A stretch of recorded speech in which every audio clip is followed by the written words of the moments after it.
Okay, now let's take the idea from my previous video and turn it into something a little more self-development type orientated, or there for, the well-being of the individual.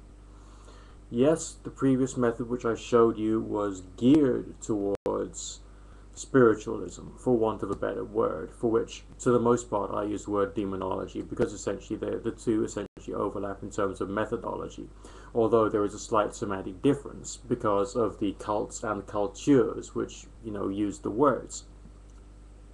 So let's try and move away from that and move towards the way that an individual can actually use those symbols to help change some aspects of their being and thus to bring them into a better level of balance somehow. Yes, to a certain degree, we're moving into the world of the hypothetical, but we're also moving into the world of the psychological. When an individual wishes to start using symbolism in their regular daily life for the purposes of personal change, they firstly have to build a relationship of sorts with a family of symbols. For this reason, religion is, of course, the key choice. New Age pagan religions or neo-paganism is a great place to select ideas or collections of symbols, whether these are the 7 planetary energies or whether these are the 24 Elder Futharkian Runic letters or the 22 cards of the Major Arcana of the Tarot. I mean, the hexagrams of the I Ching, the elemental forces in whichever particular system you choose to use. It doesn't really matter. The thing to do is to have a group of symbols that make some sense, that fits in somehow with some other forms of stories or forms of contemplation which you are somehow involved with. And you let these things grow inside you.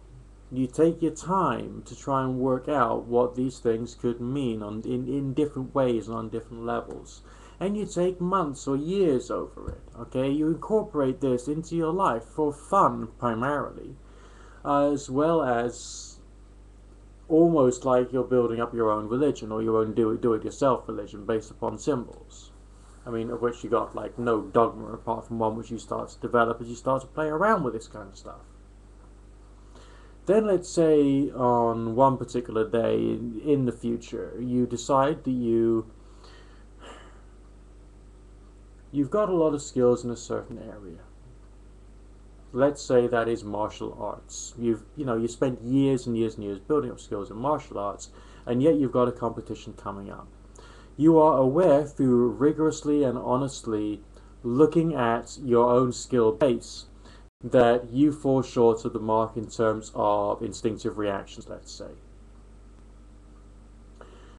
And let's say hypothetically the type of symbols which you seem to have connected with so far happen to be the runic letters of the Elder Futhark, okay?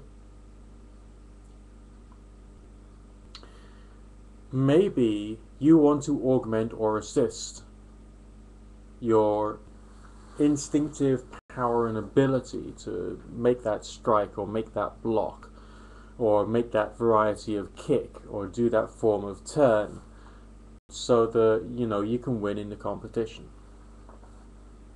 Okay, you already know what qualities of thoughts are involved with that, but you want to do, you take some time out.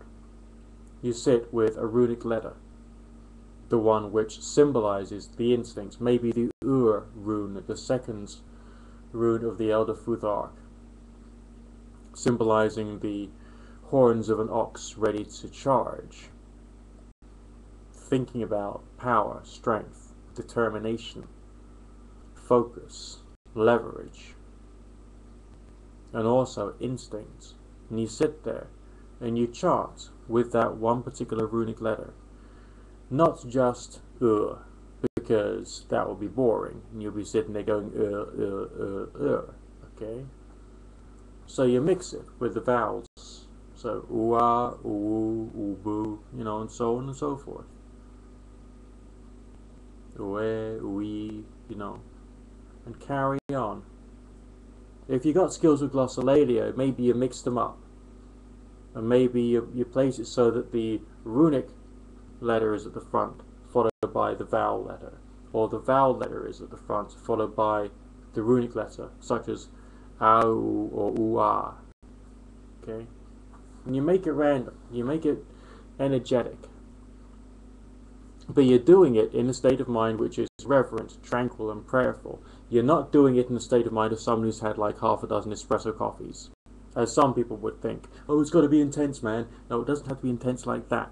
It's got to be intense as in like a spiritual state of mind, like the top of your head is being activated somehow, okay?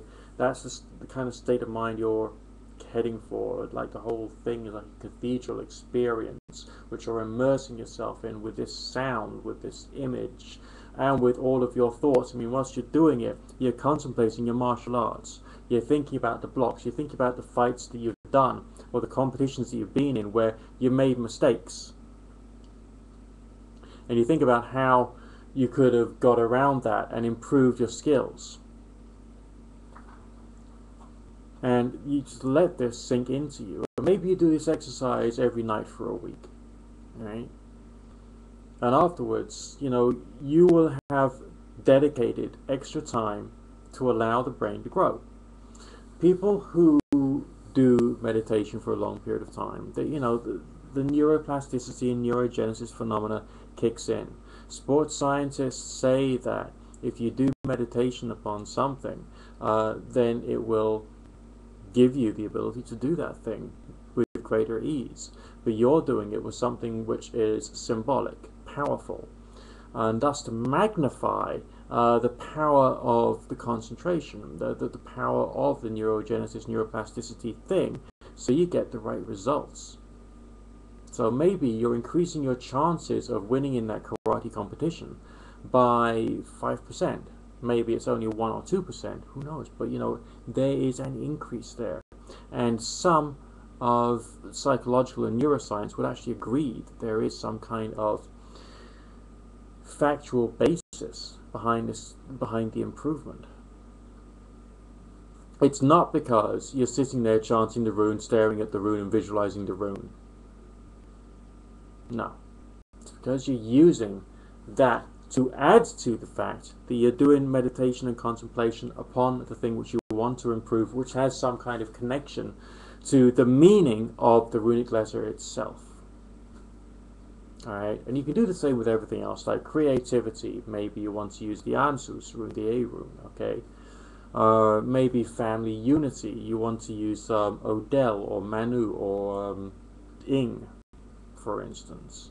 The runes can be applied to normal life things, and that's one of the reasons why they're so well revered amongst pagan circles.